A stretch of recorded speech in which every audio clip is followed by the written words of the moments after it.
del paro es momento de análisis, de balance y sobre todo de ver de qué manera a partir de ahora el movimiento obrero santafesino va a seguir adelante con este plan de lucha. Al menos es lo que dejaron planteado ayer en la multitudinaria marcha que se realizó en el marco del paro general. Y está con nosotros José Testoni, uno de los referentes del movimiento obrero santafesino. ¿Cómo te va, bien, José? Bien, en bien. este caso desde la CTA, desde AMSAFE, con tantos años de dirigencia. Algunos destacaron que ayer fue una de las marchas más multitudinarias o más importantes en cuanto a la demostración de fuerza, porque Claro. estaban todos los gremios de Santa Fe prácticamente representados Sí, sí. en esta jornada de lucha. ¿Vos lo viviste así también? Ese es el dato. No sé, calcular siempre es difícil. Voy a decir un número, seguro me equivoco. No, nadie tiene un contador de personas. Había miles y miles de compañeros, eso seguro. Y en un día que no había movilidad.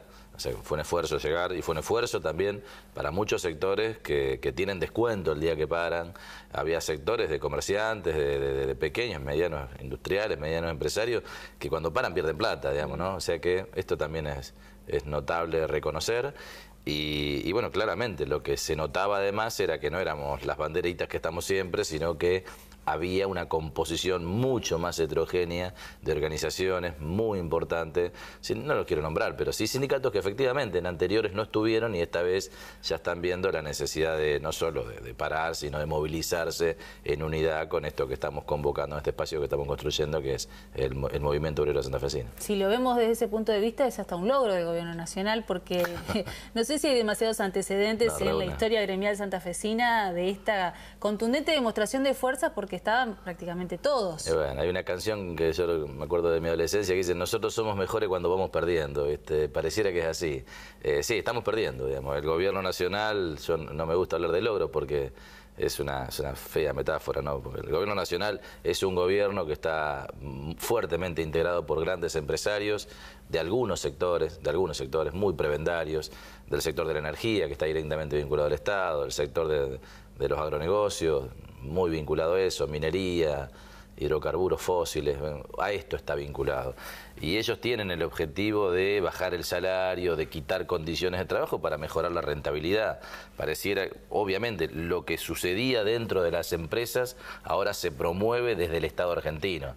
El tema es que el Estado tiene que ser un árbitro entre las empresas y los trabajadores. Acá se rompió ese equilibrio democrático, ese empate que tiene que haber entre trabajadores y empresarios. Nos hacen el 2-1, tenemos un Estado que directamente es empresario y trabaja para los empresarios y ha llevado adelante una política que nos unifica a todos, porque hemos perdido en términos, bueno, esto está dicho, ¿no? En la comparación al dólar, nuestro salario ha caído el 50% en un poquito más de 2 años. Ahora, ayer el presidente Macri desde los Estados Unidos dijo que esto se arregla con más diálogo en relación a la situación del paro, del planteo de los gremios y de la crisis económica. ¿Alcanzaría con el diálogo en este contexto? Bueno, a ver, con diálogo social, esto es cierto, haría falta diálogo social. Yo creo que es un gobierno que no está en condiciones del diálogo social porque juega de parte. No tiene una posición, nadie es neutral, ¿no? Pero no tiene una posición de árbitro en las relaciones laborales. Ellos juegan de parte, juegan de un lado, tienen lado, ¿sí? Es como si a mí me pusieran de presidente de la nación. Yo tendría lado, digamos, no me pongan de presidente, yo no quiero ser gobernador ni presidente, porque yo voy a jugar del lado de los trabajadores siempre. Voy a estar con los trabajadores y las trabajadoras. Me interesa que gane más vos, que gane el camarógrafo, y después me voy a pelear con los empresarios. Todo el tiempo me voy a pelear. Bueno, ahora pasó al revés. Hace mucho nos viene pasando al revés, lamentablemente. Juegan del lado de los empresarios. Entonces, bueno, yo creo que se les nota demasiado que es falsa esa afirmación, que es una promesa más, es una mentira más de Mauricio Macri, que ha mentido mucho. Y es grave que el presidente haya, yo creo que altísimos sectores de la sociedad son conscientes que miente, que no le tienen confianza. Algunos lo apoyan todavía porque está la teoría de los 2 demonios. Si no está él, viene otro que es peor u otra que es peor. Entonces, por eso, pero nadie cree en él. Todo el mundo sabe que él no dialoga, que él monologa, que él tiene una alianza con los sectores internacionales de la banca mundial, del Fondo Monetario, tiene una alianza con Estados Unidos y tiene una alianza con el empresariado más concentrado. No es que, yo lo vuelvo a decir, siempre lo decimos, no somos antiempresarios, pero no puede jugarse siempre a favor del empresariado más concentrado. Nosotros necesitamos que haya industria, que haya desarrollo, que haya producción, que haya comercio, si no, no hay empleo. Pero ellos no están trabajando para esto, están trabajando para un sector muy concentrado, con alta rentabilidad, que no tiene capacidad de inclusión de los 44 millones de argentinos. ¿Qué dejó el paro de ayer? bueno, obviamente deja una fortaleza en el movimiento obrero muy importante, con una serie de características. Creo que está presente la idea de que tenemos que exigirle. Yo no creo que Macri cambie, sinceramente, no creo que cambie sus jugadores, el mejor equipo, ya lo perdió a Messi, lo perdió a Higuaín, ya del mejor equipo no sé qué queda. No sé qué queda, pero bueno, ellos no van a cambiar porque vinieron a esto. Lo que yo creo que en realidad ellos no avanzaron solo por su capital político del 27, 26, 30%. No avanzaron por eso. Avanzaron porque le prestaron consensos el radicalismo, formando parte de Cambiemos, un partido popular y tradicional, que ha estado en otro lugar, que ha tenido un dirigente como Alfonsín. El peronismo le ha prestado consenso, los gobernadores le han prestado consenso, y le han prestado consenso también en su momento el socialismo, por ejemplo, firmándole el pacto fiscal. Entonces, por más que a los tres podemos decir que no fueron todo el tiempo a las posiciones del PRO, muchas veces le prestaron consenso y son corresponsables de estar en esta situación. Por eso el mensaje muy contundente que ayer se dio es que el movimiento obrero santafesino y a nivel provincial y nacional está absolutamente unificado para reclamarle. Nosotros tenemos afiliados radicales, socialistas, comunistas, trotskistas, peronistas, de todos los sectores. Todos los trabajadores, estemos donde estemos afiliados, yo no estoy afiliado a nada, pero los que estén afiliados, le van a reclamar a esos partidos tradicionales que actúen en favor de un equilibrio social, de un diálogo social, de un proyecto que nos incluya. Porque me parece que es ahí el problema. El PRO no va a cambiar, yo no tengo expectativas sobre La Espina, sobre Miguel del Cel. Son muy elocuentes, ambos, por decir dos cosas muy extremas. Un académico de la derecha y una persona que llegó ahí, digamos, por su popularidad, no por sus capacidades políticas. Pero no son referentes que estén pensando nada más que en representar sus negocios. Son eso, no van a cambiar. Macri tampoco va a cambiar. Me parece que los partidos populares son los que tienen la responsabilidad de reconducir un proyecto nacional hacia otro lado, opuesto a este, que no nos haga perder salario a los trabajadores, que no destruya el mercado interno, que funcione la cadena de pago, que haya industria. No se puede pensar que acá lo único que nos vamos a dedicar es a sacar gas de vaca muerta y soja.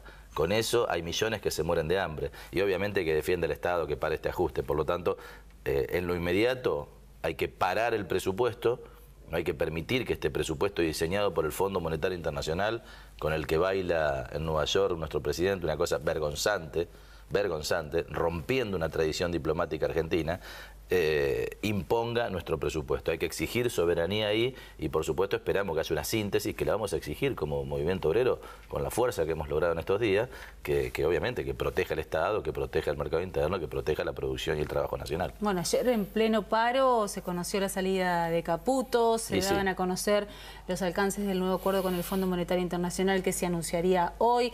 Da la sensación de que en materia de política económica y con este gobierno no va a haber cambios a corto plazo. ¿Cuál es el margen entonces en este reclamo que llevan adelante los trabajadores? Las decisiones parlamentarias hay que bloquearlas.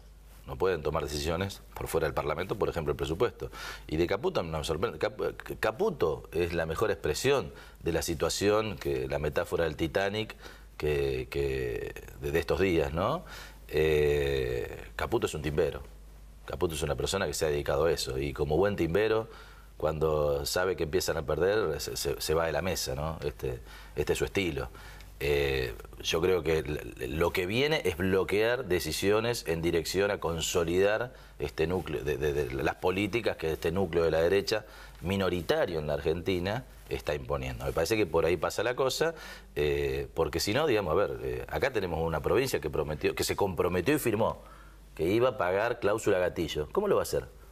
¿Cómo lo va a hacer si le sacan el fondo de incentivos, si le sacan las transferencias a la provincia, si no es para mal el fondo de soja? Se comprometió y acompañó el acuerdo de FESTRAN, el acuerdo de ANSAFE, el acuerdo de ATU-UPCN. ¿Cómo lo va a hacer? ¿Cómo vamos a discutir el aumento del 45% para el año que viene? Porque eso es lo que vamos a pedir. ¿Cómo va a garantizar todos los compromisos que tiene con sus trabajadores? Nos jactamos de decir acá vamos a sacar una ley de educación nueva, de consenso con todo el mundo y vamos a respetar las trayectorias estudiantiles. ¿Cómo va a pagar jornada ampliada? ¿Cómo va a pagar los coros, las orquestas? ¿Qué va a hacer con ESI? Porque esta es la consecuencia. No podemos decir, no, vamos a tener una ley de educación maravillosa, Santa Fe va a ser Finlandia, la gente va a estar bárbara, a los maestros van a cobrar 2 pesos y todos los programas que dice la ley que tenemos que cumplir no vamos a cumplir ninguna porque a la nación le estamos votando una ley que es de ajuste. Bueno, no se puede. No se puede. Y la Municipalidad de Santa Fe exactamente igual. Una Municipalidad de Santa Fe que está compuesta por dirigentes que vienen de la militancia universitaria, vienen de la Franja Morada, de la ONL, ante una tradición de defensa de la escuela pública. Uno puede tener diferencias, puede tener, digamos, muchas opiniones de esto. Ahora, ¿qué respuesta le van a dar a su base histórica, universitaria, que hoy está padeciendo un ajuste de los más feroces de los últimos tiempos? Entonces me parece que por ahí pasa la cosa. A esa dirigencia política que tiene historia, que la conocemos, que hace compromisos, que firma acuerdos paritarios, no puede en Santa Fe decir una cosa y en Buenos Aires levantar la mano para otra. Por lo que mencionás, entonces, la responsabilidad ahora está en manos de los legisladores o de los representantes políticos de las distintas provincias en el Congreso. Y de Esa puede ser una herramienta. Sí, por supuesto. Y de todas las organizaciones sindicales y centrales sindicales en mantener esta unidad y la movilización. Creo que lo importante del día de ayer no fue el paro, sí, por supuesto, el paro, ¿no? Y reconozco el esfuerzo de todos los que lo hicieron, pero también la movilización. Si hay algo que pone en agenda pública los temas de los que nosotros queremos hablar, son cuando salimos a la calle y no somos un comunicado de prensa, somos compañeros y compañeras expresando con nuestros cuerpos la voluntad de que ciertas cosas cambien. Así que tiene que haber mucha movilización sindical, social, popular, de todos los y todas los compañeros que nos sentimos afectados, que somos la mayoría de los argentinos. Y obviamente sobre eso generar diálogo con los que todavía tenemos expectativa de que dialoguen.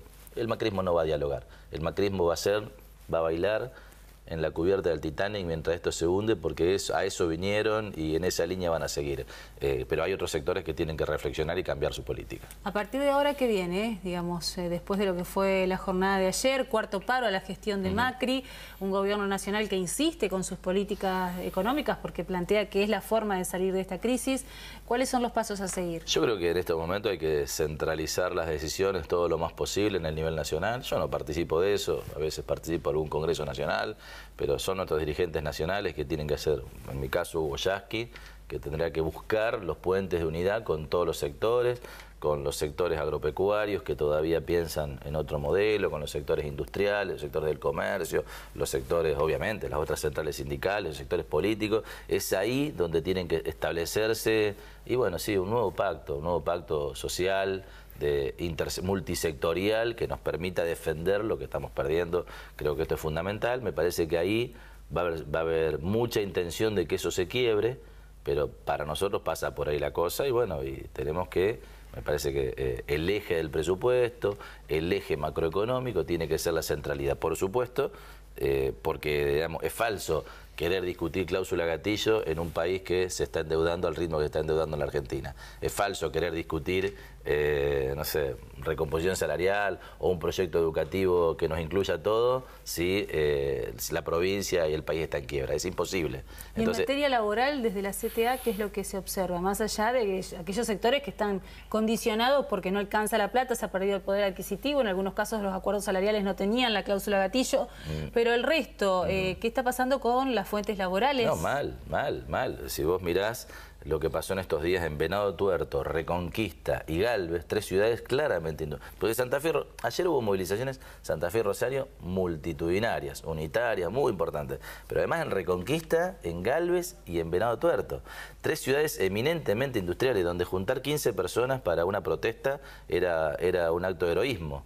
Ayer había miles de personas en la calle en esos 3 lugares, justamente porque el empleo industrial, que es el que más genera actividad secundaria, en la provincia de Santa Fe tiene el 10% del empleo industrial del país. Estamos hablando de 125.000 puestos de trabajo industriales, que son los que mejor cobran, los que generan empresas alrededor, mucha actividad económica, desarrollo, genera ciencia, genera tecnología, genera exportaciones, genera divisas, genera mercado interno. Eso está todo en crisis, con suspensiones, con cesantías. La están aguantando los pequeños y medianos empresarios que no quieren echar, esperando ver que campee esta situación. Pero en realidad ahí hay una preocupación grandísima. Y si eso se cae, esas empresas que hoy no están teniendo actividad, porque hasta cometieron, digamos, porque si el campo iba a tener una renta diferencial extraordinaria a partir de la baja de las retenciones, al menos le hubieran dicho, bueno, compren maquinaria argentina. No, abrieron la importación y salieron todos a comprar la cosechadora verde. Y acá tenemos cosechadora, tenemos toda la máquina. Entonces, esto es suicida. es suicida a la metalmecánica santafesina, la están destruyendo por la apertura de importaciones. Ese sector se podría haber beneficiado por este modelo, ¿no? Pero lo único que tenían que hacer para proteger ese sector, hicieron todo lo contrario. Abrieron la importación y hoy estamos vendiendo todo maquinaria importada cuando acá hay una capacidad tecnológica para venderle al mundo. Entonces hay un claro proyecto de desindustrialización del país, de un estado de un país sin trabajadores. Bueno, entonces me parece que eso no es un error, eso es una decisión. Aparte, lo hicieron 3 veces. Lo hizo el Menem del arruismo en los 90, lo hizo la dictadura y ahora lo está haciendo Macri desde la Alianza Cambiemos. Entonces me parece que no son errores, son una concepción de cuál es el lugar que ocupa en el mundo nuestro país y qué hay para los argentinos, ¿no? Yo creo que la Argentina tiene que discutir su inserción en el mundo de otra manera, con más personalidad, no con el lugar que nos asigna Estados Unidos. Siempre fuimos competitivos a Estados Unidos, hace cientos de años, hace más de 100 años somos competitivos con Estados Unidos. Lo que ellos hacen lo hacemos nosotros, o sea que es difícil tener una alianza con alguien que quiera hacer lo mismo que yo hago y además es más grande que yo. Es muy difícil, tenemos que pensar un lugar alternativo. El lugar alternativo era fortalecer relaciones regionales en América Latina con gobiernos que levanten la bandera de la soberanía nacional. Eso no es Temer, por supuesto, ¿no? Eso no es Cartés. Esos son otros gobiernos. Bueno, eso es lo que hay que reconstruir. Un bloque regional que nos permite insertarnos en el mundo, vender cosas afuera, recuperar divisas, pero que no, lo que vendamos no sea solo soja, porque además el pasivo ambiental, y no lo podemos dejar de decir, el pasivo ambiental que está dejando este monocultivo y este modelo económico en la Argentina, me parece que también lo tenemos que evaluar, porque ese pasivo lo vamos a pagar todo. Los activos se los llevan 3 o 4. Ahora el pasivo lo pagamos todo. Bueno, como dirigente, tantos años dedicado a esto, ¿no? ¿Comparable a alguna otra crisis lo que estamos viviendo? Sí, absolutamente. Hoy? A ver, yo lo he dicho en otros momentos, esto es igual al 2001. Las variables macroeconómicas que nos llevaron a la crisis del 19 y 20 del 2001 son idénticas como ahora. Endeudamiento por encima del Producto Bruto, caída de la actividad, caída del producto, o sea, todo, caída del empleo, exclusión social. Si hay algo que es una diferencia con respecto al 2001, es justamente lo que el gobierno de Mauricio Macri denostó del gobierno anterior, que es eso que llamó populismo, que algunos periodistas locales hablan de la misma manera. Populismo le llamaban a los 3 millones más de jubilados que tuvimos en el país, que lograron la jubilación universal, una cobertura previsional universal. Populismo era la asignación universal por hijo, que es la extensión universal de la asignación familiar. Populismo para ello era 5 millones más de puestos de trabajo, fortaleciendo la industria. Entonces, que muchas de esas cosas se han deteriorado, pero no han desaparecido. Y si no estamos en el 2001 y no hay un estallido social en este momento, por las variables macroeconómicas que tenemos, es por la responsabilidad de la dirigencia sindical, social y política, pero fundamentalmente porque hubo políticas del gobierno anterior que están conteniendo ese estallido. Entonces lo que yo veo es que se están repitiendo las mismas variables macroeconómicas y tarde o temprano nos van a llevar a una situación muy, muy infeliz. Nosotros no queremos. Por ahí alguien, no sé, ¿de dónde saca que nosotros estamos buscando un golpe o que se vaya alguien antes? De ninguna manera. Nosotros queremos que los gobiernos terminen su mandato, pero no es que ganar las elecciones es un cheque en blanco para hacer cualquier cosa, de ninguna manera. Entonces hay que seguir disputando. Ellos todos los días intervienen la economía en base a sus intereses. Bueno, nosotros también vamos a intervenir sobre las decisiones para que la economía juegue a favor de las mayorías. Y nos sentimos con mucha fortaleza porque la nuestra no es una pelea sectaria ni para privilegios, es una pelea sobre los derechos y una pelea para las mayorías. Así que lo que yo veo es que me parece que habíamos perdido una batalla cultural, que se le había dado la razón a la derecha en algún momento y hoy ya se volvió a probar que estaban equivocados, que este era un proyecto para pocos y que estamos perdiendo todos. Entonces, bueno, me parece que ahora hay que exigir políticas hoy desde donde tenemos fortalezas, ¿no? Desde un arco opositor que es más allá del 70%, que puede empezar a plantear alternativas y en algún momento no dependerá de mí, ni de ANSAFE, ni de la CTA, pero que surja un gobierno que represente los intereses de la mayoría. Te agradezco mucho, José. Nadie quiere que terminemos como en el 2001, así que me parece que esperemos que todo salga lo mejor posible y que, bueno, de alguna manera se den las respuestas que están esperando desde los trabajadores. Tampoco queremos seguir perdiendo, Gisela. y esto es lo que también hay que evitar, ¿no? Bueno, muchísimas gracias, Gracias por haber venido a hacer un balance de lo que fue ayer el paro y la marcha. Bueno. Muy amable. José Testori, entonces, desde la CTA Santa Fe. Momento de hacer una nueva pausa en Santa Fe Directo. Después de la pausa, hay más para contarte. Quédate con nosotros. Linda mañana, algo nublada, vamos a tener algo de inestabilidad con